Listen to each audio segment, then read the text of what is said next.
All right, attention. Captain to crew. All hands square away to decelerate. Ship's beeper will, as usual, sound 10 times after lights dim. Come on, Doc. DC, bosun. Aye, aye, sir. DC stations. On the double. There are movies that entertain you, movies that thrill you, and then there are movies that quietly rewrite the rules of what cinema can be. Most people who sit down to watch Forbidden Planet today do so knowing it as some kind of classic, something their grandfather might have raved about, something referenced in film school lectures. But the full story of how this film got made, what it dared to attempt, and the almost accidental revolution it triggered inside Hollywood is far stranger, far more dramatic, and far more fascinating than anything printed on the poster. This was a film that smuggled Shakespeare into a flying saucer. A film that hired a Disney animator to draw a monster that doesn't technically exist. A film that built sets so enormous and so expensive that the accounting department only found out after the concrete had already dried. And a film that, without exaggeration, made Star Trek possible. So let's go back to 1956, to the golden age of drive-in creature features and Cold War paranoia, and unpack exactly why Forbidden Planet was unlike anything that came before it, and why nearly 70 years later, it still holds up in ways that should genuinely embarrass modern blockbusters. The first thing you need to understand is the sheer audacity of the premise, because in 1956, that premise was almost unthinkable. Science fiction films of that era were obsessed with one particular story. Something comes from out there, it lands here, and we have to stop it. The threat was always external. The danger always arrived on Earth. Hollywood had built an entire genre out of that single anxiety, and audiences had been conditioned to accept it as the natural shape of a science fiction story. Forbidden Planet threw all of that away. Instead of aliens invading Earth, the film puts human beings inside their own faster-than-light starship and sends them 23 trillion miles across the galaxy to a planet orbiting a real star called Altair. These are not soldiers defending their homeland. They are explorers, United Planets officers on a welfare check mission, following protocol, debating ethics, operating with the confidence of people who have turned interstellar travel into routine procedure. That single creative decision, making humanity the cosmic traveler rather than the cosmic victim, elevated the entire genre in one move. It told audiences that the future wasn't something to be feared from above. It was something to be sailed into. That shift, quiet as it seems, is the reason science fiction was ever taken seriously again. Now close your eyes and imagine sitting in a movie theater in 1956. You've seen plenty of pictures. You know what a film score sounds like. Strings building tension, brass swelling for the big moments, a full orchestra telling you exactly how to feel at every beat. The MGM lion roars, and you settle in expecting the familiar. And then Forbidden Planet begins, and absolutely nothing you hear makes any sense. There are no violins. There are no trumpets. There is no orchestra of any kind. What fills the theater instead are pulsing electronic tones, humming circuits, sounds that feel less like music and more like the nervous system of some vast alien machine warming up around you. A husband and wife team named Lewis and B.B. Barron created every single sound you hear in that film using handmade electronic circuits they built in their own apartment. They didn't use synthesizers, because synthesizers didn't exist yet in any meaningful form. They designed circuits specifically to generate particular sounds, recorded those circuits as they functioned and occasionally failed, and then manually manipulated magnetic tape to shape what they captured into something resembling a score. The result was so alien to MGM's executives that the studio genuinely didn't know what to call it. The musicians' union refused to classify it as a film score because no union musicians had been involved. So the credits settled on the phrase electronic tonalities, which is one of the most wonderfully baffled descriptions in the history of cinema. The Barons had created the first completely electronic soundtrack in mainstream film history, and the institution that released it was too confused to properly label what they'd done. Then there's Robbie. If you know one thing about Forbidden Planet, you probably know Robbie the robot, and there's a reason for that. Robbie was never meant to be a star. The script called for a mechanical servant, something to carry luggage and mix drinks, a walking prop with a few clever lines. What designer Robert Kinoshita actually built was something far more extraordinary. Standing 7 feet tall and weighing somewhere north of 300 pounds, Robbie moved with a mechanical dignity that no other robot in cinema had yet achieved. But the real secret was his face, or rather the globe that served as his face, filled with spinning gears and blinking lights that somehow conveyed expression. When Commander Adams orders 60 gallons of bourbon and Robbie responds with perfectly timed hesitation and a dry question about the purpose of the request, the audience laughed. Not at the robot. With him. That distinction matters enormously. Robbie had a point of view. He had standards. He'd manufacture anything you asked, but he was going to have opinions about it. Fan letters addressed to Robbie the robot began arriving at MGM. Not for Walter Pidgeon. Not for Anne Francis. For the costume with an actor inside. MGM gave Robbie his own screen credit in the opening titles, something that had never been done for a non-human character before. And then they spent $125,000 building him, which was roughly 7% of the entire film's production budget, and probably gave every accountant at the studio a minor cardiac event. In 2017, one of the original Robbie props sold at auction for $5.3 million. That's not adjusted for inflation. That's actual contemporary dollars for a prop that a panicking studio executive once considered a grotesque overspend. Here is the detail that stops most people cold when they first hear it. Forbidden Planet is an adaptation of The Tempest. Not loosely inspired by, not thematically adjacent to, structurally, character by character, beat by beat. This film is William Shakespeare's final play launched into orbit and set 23 trillion miles from Earth. Dr. Morbius is Prospero, the exiled genius who has gained extraordinary power on his remote island, or in this version, his remote planet. His daughter Altera, who has never encountered another human being outside her father, is Miranda. Robbie the robot maps directly onto Ariel, the loyal supernatural servant who carries out his master's wishes without question. The ship's crew arriving on Altair mirrors the shipwrecked visitors arriving on Prospero's island. The young officer who falls in love with the daughter, who has never seen a man her own age. That's Ferdinand. Even the monster, the great invisible destroyer that tears through steel and kills without warning, that is Caliban, the dark and unacknowledged part of the master himself, given form and set loose.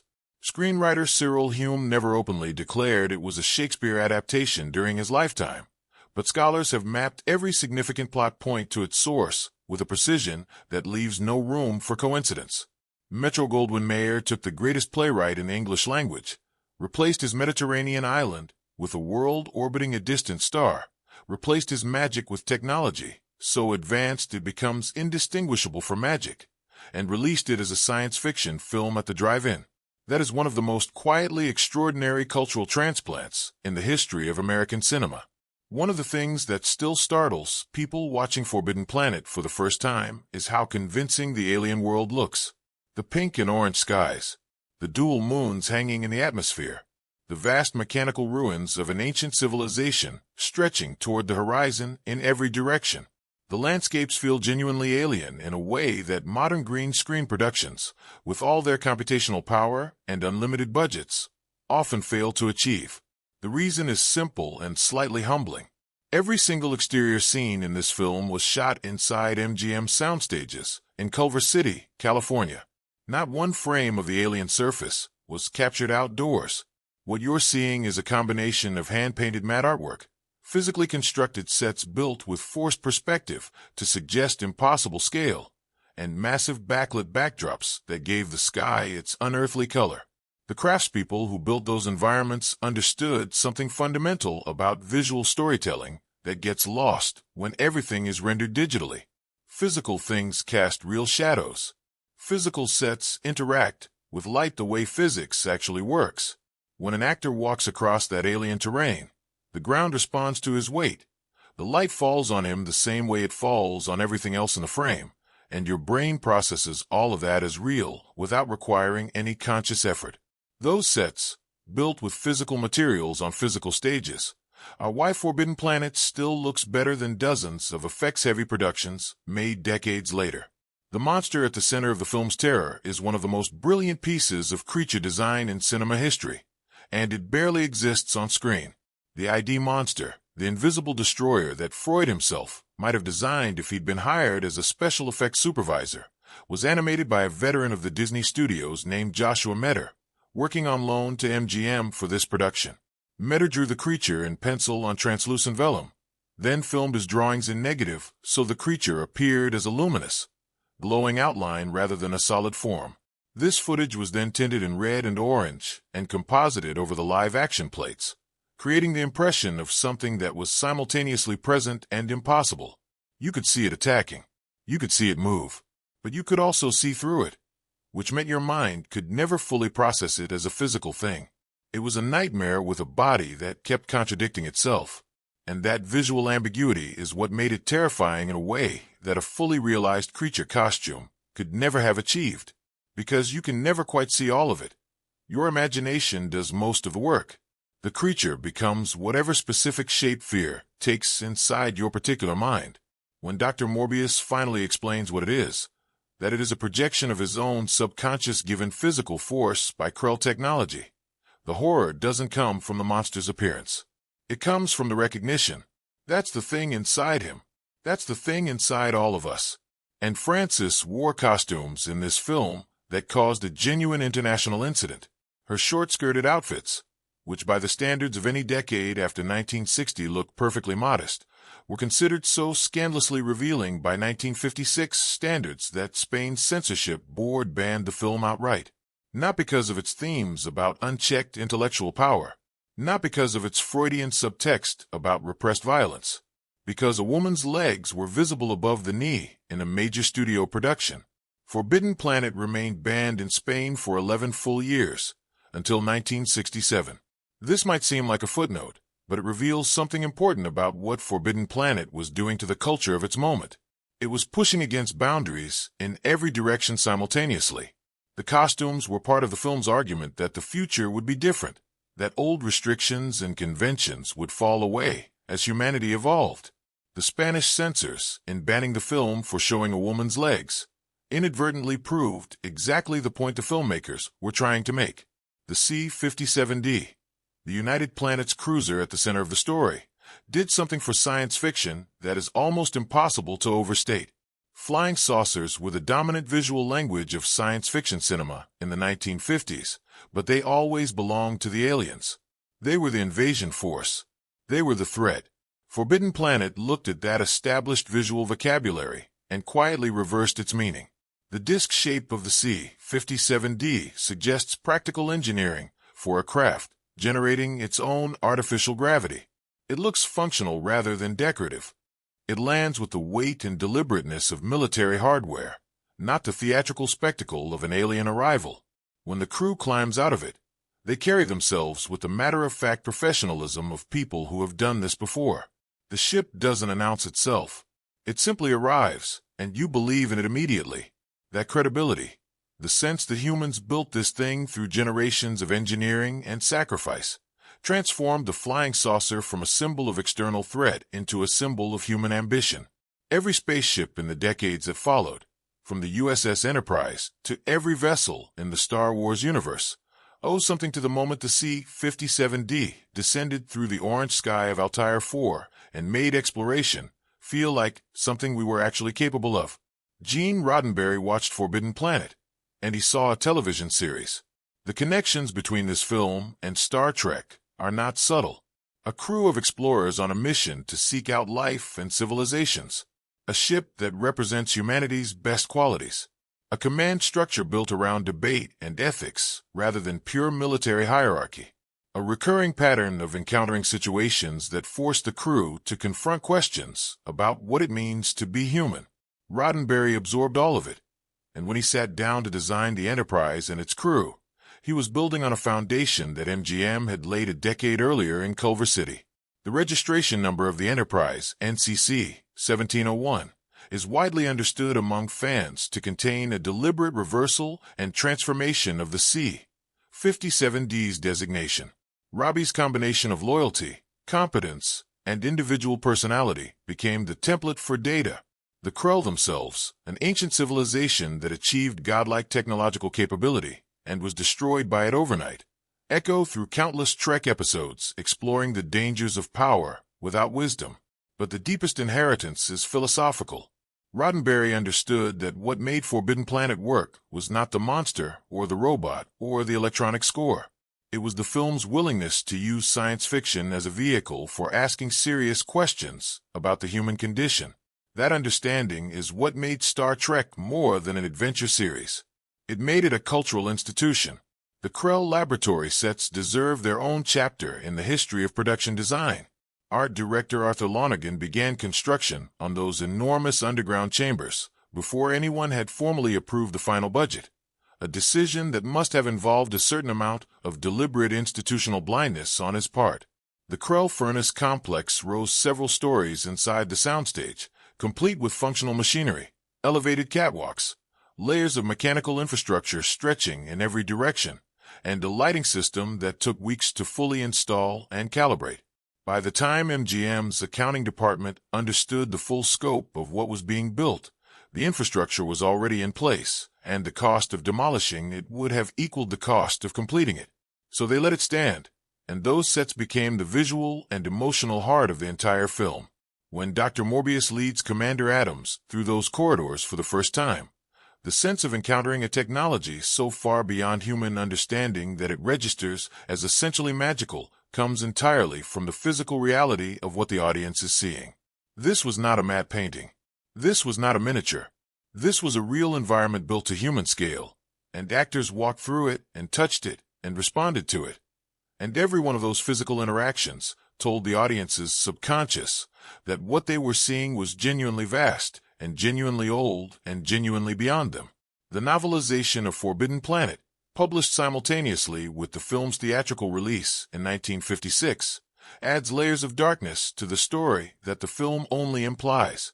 The animals wandering Dr. Morbius's garden, the tiger, the deer, the various creatures he appears to have collected and tamed over his years of isolation, are not real animals in the novelization. They are projections. Morbius has been using Krell technology so long, and has become so profoundly alone, that his subconscious mind has begun generating living creatures to keep him company, and he is entirely unaware that he is doing it. That detail reframes everything. His isolation hasn't just changed him intellectually.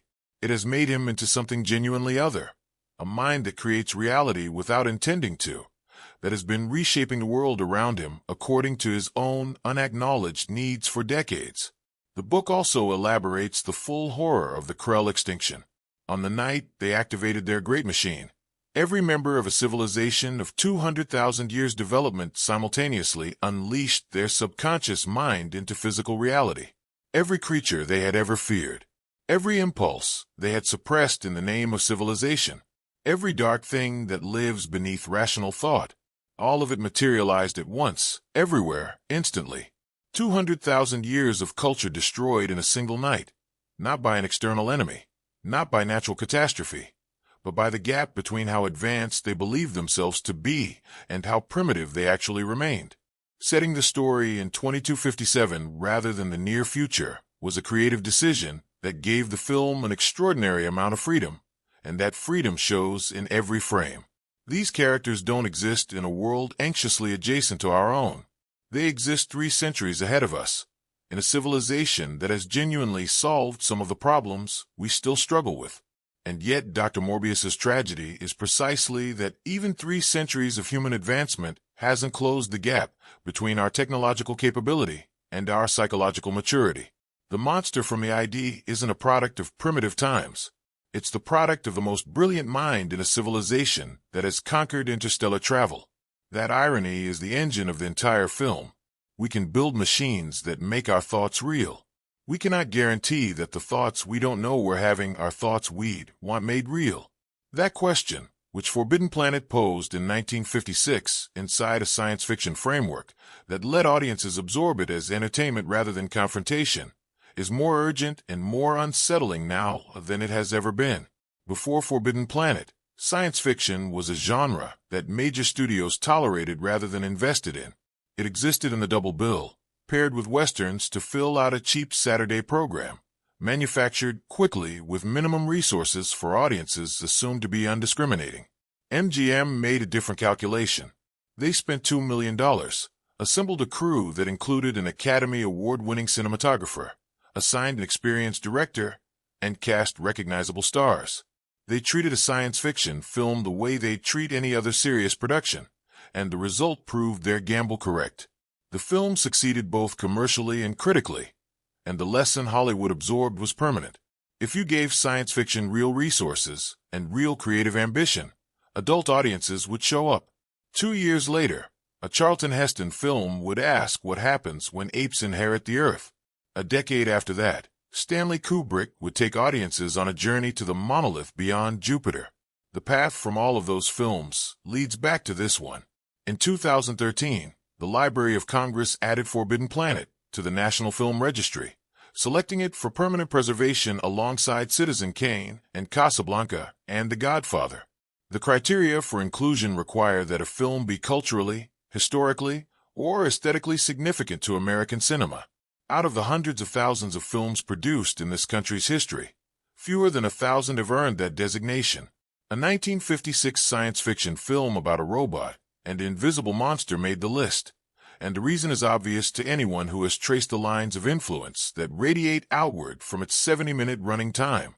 The electronic score Bibi and Louis Barron created in their apartment became the ancestor of every synthesizer-based film soundtrack that followed, from Vangelis scoring Blade Runner to John Carpenter building his own scores note by note on analog equipment. Robbie the Robot entered the culture so thoroughly that his image became shorthand for the concept of a robot itself for an entire generation. The phrase monsters from the ID crossed over from Freudian psychology into everyday language. The Krell Laboratories established an aesthetic template for ancient alien technology that production designers have been working from ever since. And the decision to put human beings in the explorer's seat rather than the victim's seat changed the emotional core of science fiction permanently. The real miracle of Forbidden Planet is not that it was made. It's that it was made the way it was made, with that electronic score that no institution knew how to categorize, with that robot that cost 1/7 of the total budget and received his own screen credit, with those sets built before the accountants had approved the numbers, with Shakespeare hidden inside a flying saucer story for anyone willing to look, with a monster that was half animation and half audience imagination and entirely terrifying. Every risk they took paid off. Every unconventional choice proved correct in retrospect. If you haven't seen this film, that is a problem you should solve immediately. And if you love cinema history, if you love understanding where the things you watch came from and what made them possible, then Forbidden Planet is not optional. It is essential, because every spaceship that has ever crossed a movie screen since 1956, every robot with personality, every ancient alien ruin, every story about the dangers of power without wisdom, every adventure that puts humans at the frontier rather than the center, all of it starts here.